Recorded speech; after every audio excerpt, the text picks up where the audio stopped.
هونو الله الله تكبير بفجر الدكتور السلام عليكم. ما شاء الله. عليكم السلام ورحمة الله. ما أنتوا سكون مي خرا ساعتك قوتو اسم خرم خطير سبرباد نمني برانكي نقودني نمني هبتة ديمه. ما أنتوا سكون مي دلها. Duraan dursee obboleeyyan kiyya tiktaak irratti argamtan xiqqaa fi guddaan dhiiraa fi dhalaan keessan amma yeroo hirriibaa isaan biraa fi amma yeroo nama keessa jiru isaaniif guyyaa hundinuu keessan xiqqaa fi diimaa gurraacha osoo hin jenne assalaamu alaikum irra deebiin isin jechuu barbaada. وعليكم السلام ورحمة الله وبركاته. Jaalalaa fi kabajaan ta'onniiti irraa burqitee isin haadha qabduun ja'a. نعم.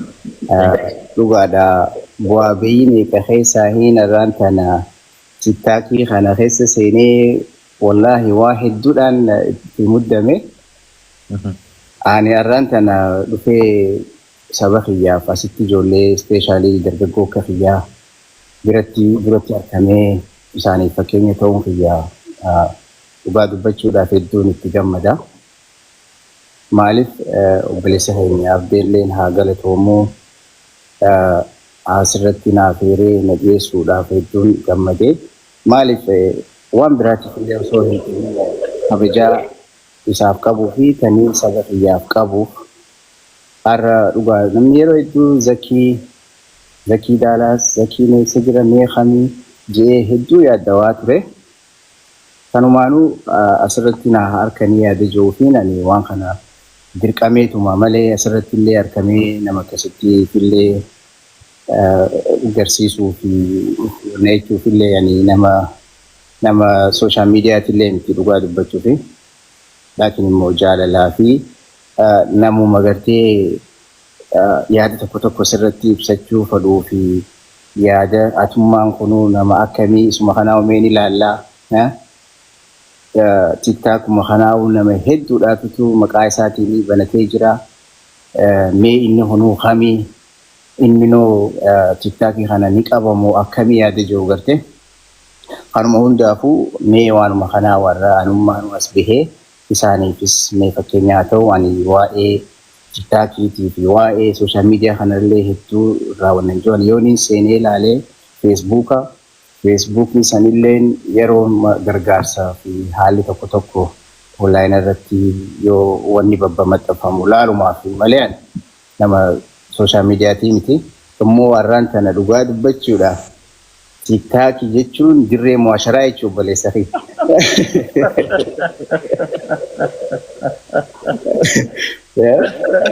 Kanaaf har'a dirree mu'asharaa tanarratti argamee gaa amma warri gartee cicciree fuudhee sagalee tiyya tana gartee facaasuu fi kanatti hofluu fi kana qoosuufu si galtee warrummaan koomadiidha jaamtu uzuliyuu fi kasoonkoo fi tayyattu sunii fi hundinuu warraan tana gaa haa oowwifatanii jeeti.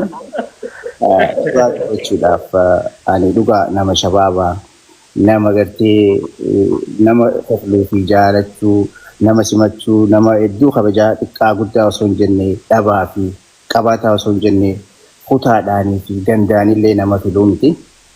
Immoo akkanatti saba kiyya dura taa'ee isaanii wajjin yaada tokko wanna jechuun hedduu natti tola.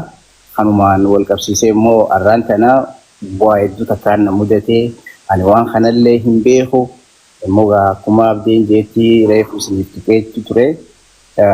Waa'ee maqaa doktorummaa kana akkamii doktorummaa jennee zakii yaamnamu akkamii yaada jiru irratti gaafii dura hogguunanii geestii keessa seenu waan hin dhagaheen si'a.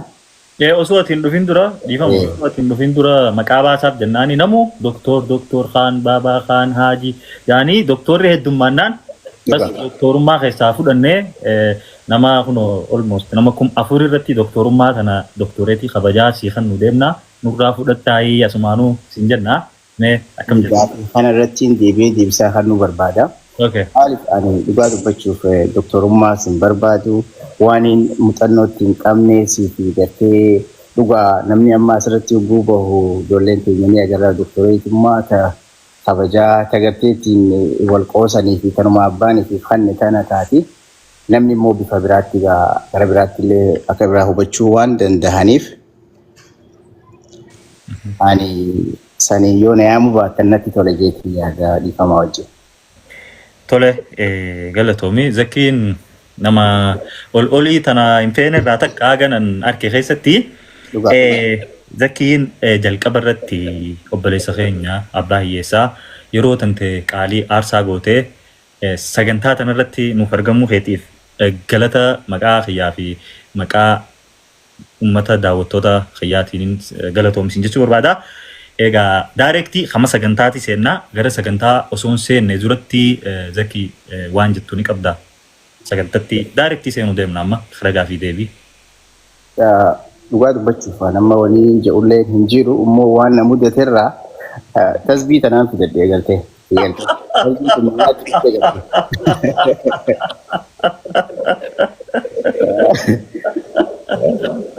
Maaliif fidatte Zakii tasbii?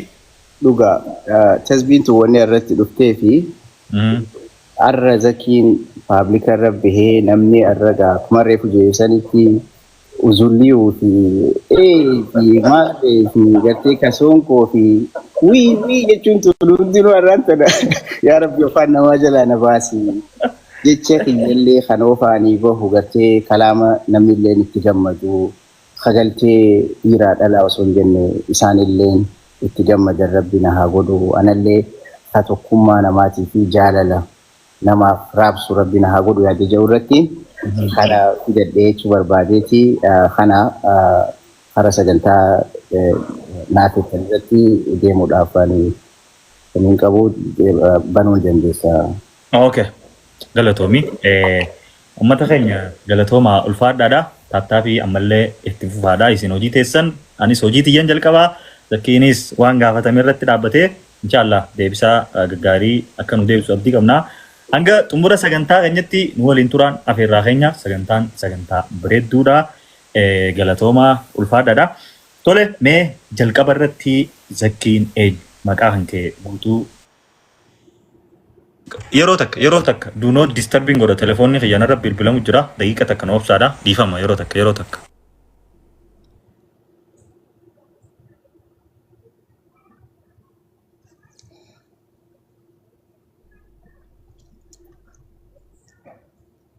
Thank you Sadiqe galatoma warreen Zakii bitti asumaanuu dhaamsi lammadaa chaalenjiin akka namee namni ol seentan hundi Zakii follow godhuu akka hin daganne 4,800 irra jira follow godhaadha. Tole mee jalqaba irratti maqaa kan kee guutuu Zakiin eenyu? Zakiin eessatti dhalate? Sanbooda biyya baqaa eessa jiraate? Amma hoo eessa jira Zakiin? Maqaan kiyya Zakii Muhammad Idrisii. Ikin daladhe magaalaa Harmayaa aanaa Harargee Bahaa bikiniin biyya baqaatti Nairobi amma immoo bikiniin jiru magaalaa Dallas Texas Ameerikaadhaan jira yeroodhaaf. Galatoom jalqaba gaafa biyyarraa baatu bara kam turte bara kam ture akkasumatti umriin tantee meeqa turte gaafa san gaafa karaa biyya baqaa deemtu? Dhugaa dubbachuuf yeroon ani biyyarraa deemu nama waggaa 8 waggaa 8 biyyaa baate maaltu si mudate karaa kanatti yeroo deemtu achirraa kaatee aga Naayiroobii ga'uuf maaliin makiinaa akkamis si dhiisan umrii xiqqoo saniin? Ani akkootiyaa fi habootiyaa wajjin biyyarraa ka'ee karaa Naayiroobii dhufe.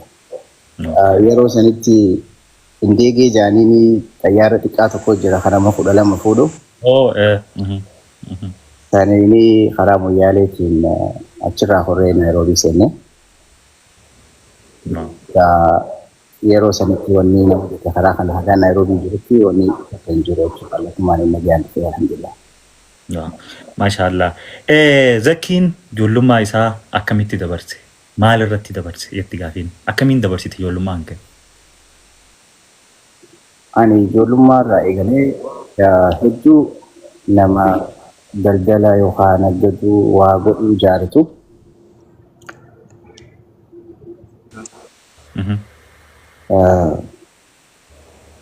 jalqaba eegaan jarraabee Naayiroobiitti dhufee barnootaan eegalee Usumaan barnoota barachaa jiruutiin jidduunis daldala nagada gartee ifumaaf achi keessa waa gurguranii fi waa bitee yaalaa erguu itti galee waan akkasiitiin eegalee daldaluma keessatti bareechuu dandeessan gabaabaa.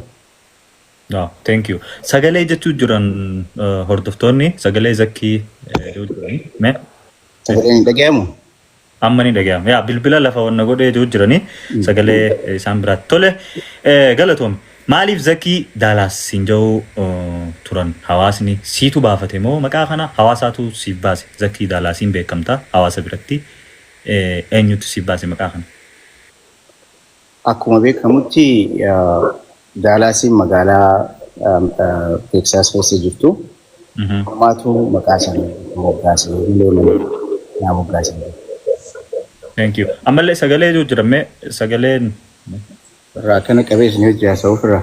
Akkanatti amma silaa bikka maayikiisa waan wayii xiqqoo silaa jala keesse akka sagaleen danteesseen.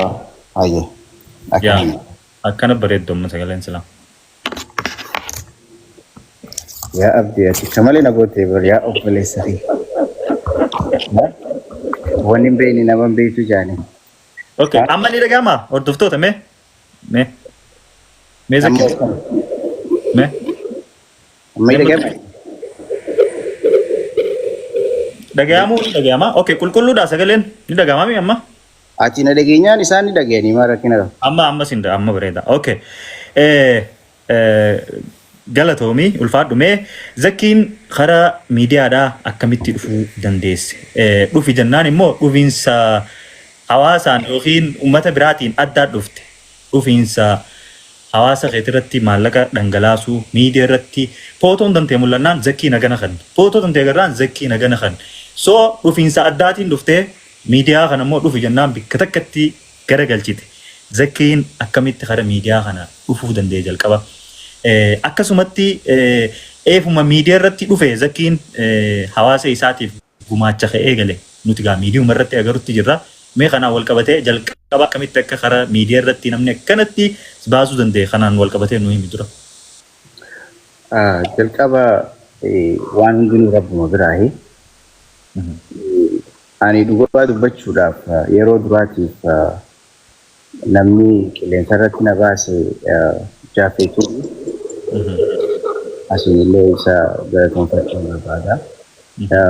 Waan paablikarra na baaseef osoo hin ta'in galateeffannuu gartee nama tokko guyyaa tokko tola si oolee yookaan hawaasa kee biratti si baase galateeffamu waan qabuuf malee as keessatti ani baasuullee barbaadeetii miti yeroo hedduu innilleen waan osoo anaa fi inni osoo waliin beeyne duratti waan hedduu taniinan godhaa ture jira jechuudha osoo paablikaan irratti hin baaneen duratti jechuudha.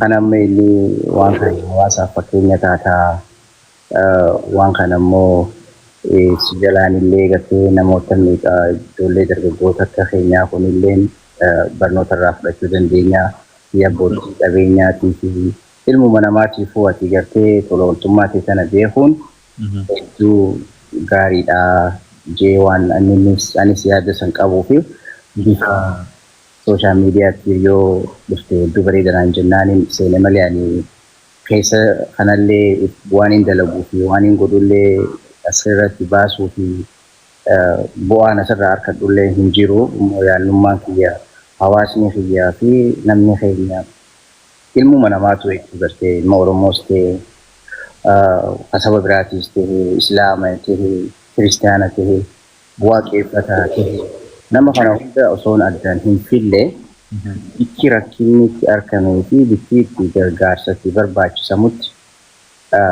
waan natti dhagahame waan anis ilma namaa ta'ee gartee dhaladheef jecha nama rakkatu haga dandeettii xiyyaatti humaan gargaaraa warra binaalaaf jechuufiin waan kanaaf seenee gabaabumatti ani yeroo duraatiif Jaafari haa waan sooshaal miidiyaa irratti na baate wanni inni sitti irratti yeroo duraatiif fakkeenya namaaf ta'uu danda'a jirran na baase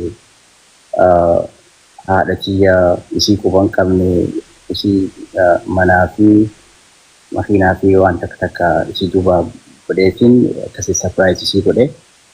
Surprise sanuu isaatuutu deemee waan san irra na gargaaree na wanneechuu ture. Kanaaf ilmi ansallee gara dhuunfachuu fadhu. Thank you. Galatoomii jennaan jaafeen asumaanu. Mee of duuban si deebisaa jireenya kan kee keessatti dalagaan gata aantummaan ati dalaydee or wanni chaalenjiin dalaga irratti si qunnamtee dalagaan ati irraa gad aantu mana namaa taatoo waan addaa waan xiqqaan ati dalayte kan yaadattu keessaa ni jira. Jalqaba Naayiroobitti gaafa namichi nama isha makaddaa kana biyya alaa erguu unsiilee biyya Arabaa tana agartee gaarisaa lojjaanii ganda Somaalotaa sanii gurguramtu jira. Waan gartee gawaalee adda addaa kanaan fuudhee ergaa ture karaa biyya alaatiif Austraaliyaa, Kanadaa, Ameerikaa, UK kanaan erguu ture. Kana wani jalqaba hojiirraa eegalee. Thank you. Zakkiin dhalataadhaan naannoon dhalataa Harargeeti. Ani immoo hanga narkeetti Zakkiin yeroo gargaarsi jiru naannoo hunda bikka hunda ni dhaabbata. Namoonni tokko tokko immoo yeroon argu viidiyoolee garaagaraa Zakkiin gandummaa qabaa naannoo Harargee malee hin gargaaru jaan. San irratti Zakki maal jettu? Yeroo uummanni rakkate ati rakkataa Harargee qofa bira dhaabbattamoo rakkataa hunda bira jirta? Dhugaa dubbachuuf abdii waan namni asirrattis arguu danda'u. Ta'usoo namni asirratti arginani dhuunfattee keessaan godhuustu irra hedduudha. Walumaa galattuu nama akkuma reefu jeeti Islaamaa, Kiristaanaa, Waaqeffataadha, Oromoodha, Amaaraa, Soomaaleedha, saba biraati jee nama hin filu. Nama hundaa waan ijuma takka ilaaleetiin gargaara. Thank you. Galatoomii namoonni waan kana dhageessan viidiyoo biraatu ni gootanii viidiyoo akkanaadha riikoordii godhadhaa fi bikka hunda waliin gahaadha because ololli akkanaa yeroo garii ni deema waan ta'eef tole galatoomi. Asumaanuu waan tokkoon dhagee uummanni manaa warreen koomantiin jidduun sagalee akkana jettan sagaleen dhikkitti akka dhaga'amu waan harkutti hin jira. Please yoo dandeessan koomantiilee akkasii godhinaadha dhiifama nuuf tolchaadha. Mee asumaanuu Zakkii waan tokkoon dhagee Zakkiin mudannoo bokkottuu isa mudatte takkaatu jira jedhanii naa himanii dooraala Ameerikaa 600 ol maatiin isaatiin jalaa dhoorkamee akkasumatti karaa maallaqa Itoophiyaatti yeroo deebisnu karaa miiliyoona 100 waan tilmaamamu jalaa qabaniiti akka malee godhanii jaan sun immoo maatuma keessaan wanni akkanaadha irratti tahee jaan.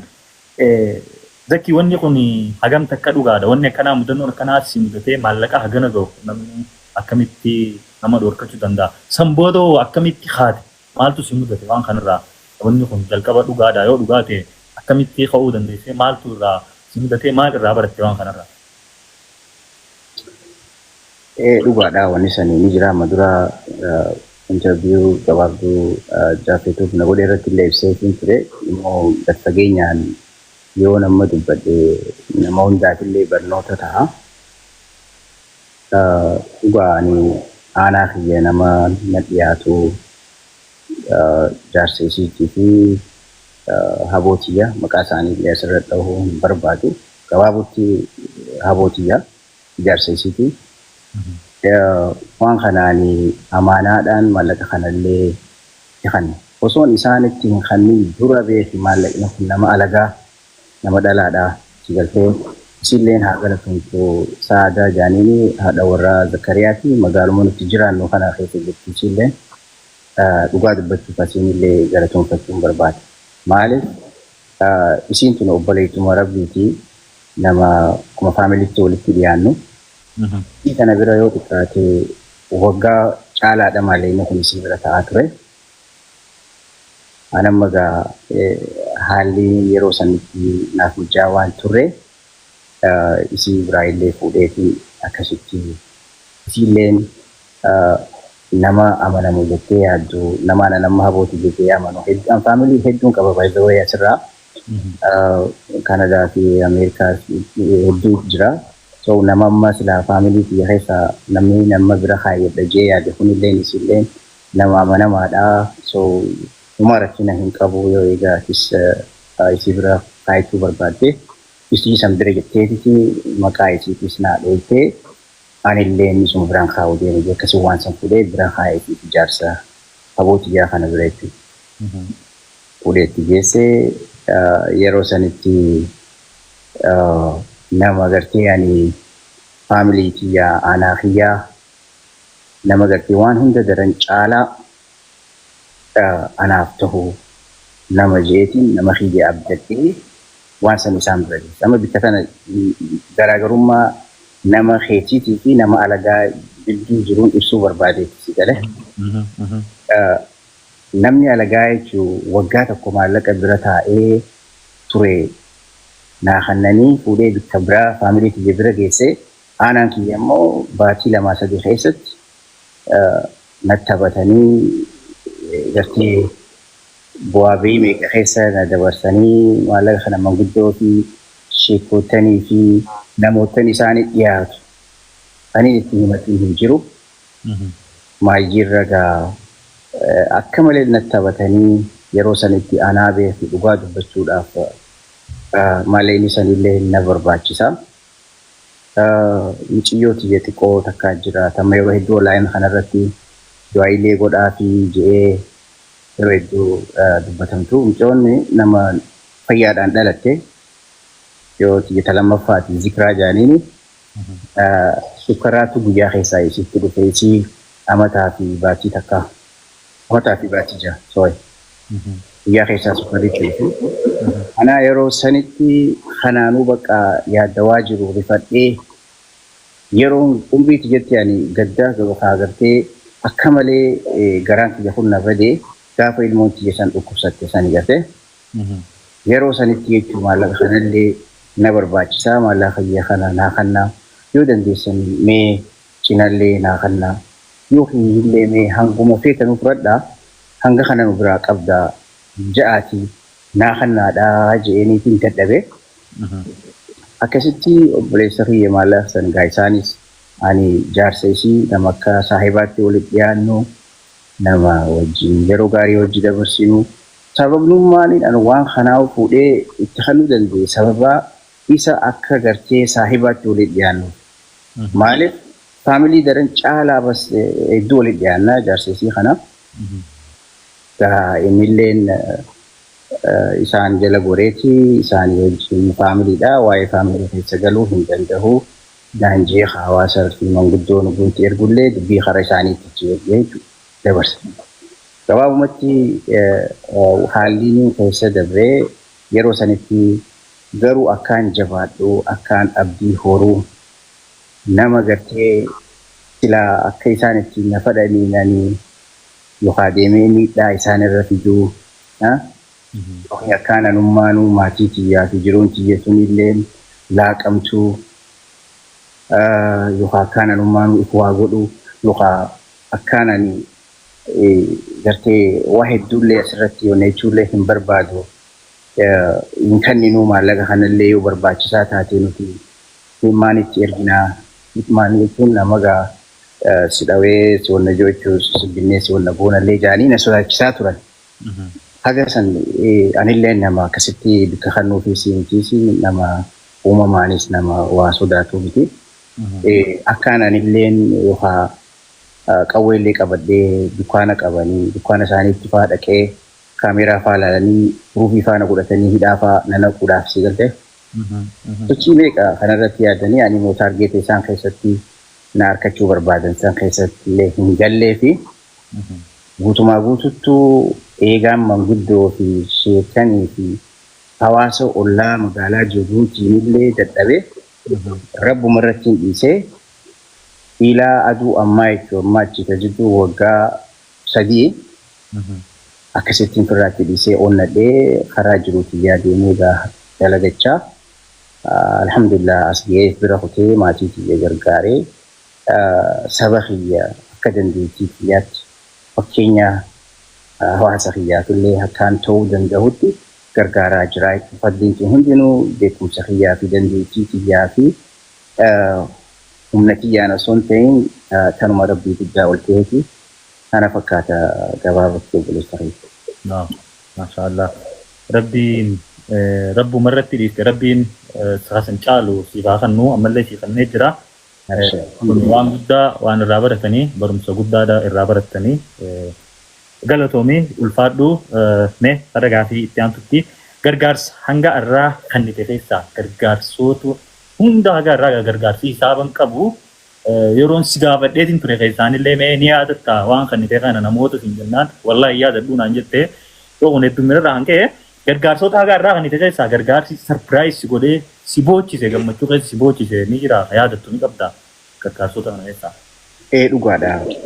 Yeroo duraa akkuma ani amma Jaafariin walitti dhufeen dura jechuun waggaa 3-4 dura biyya magaalaa Harmaayaatiin gargaarsa nama 300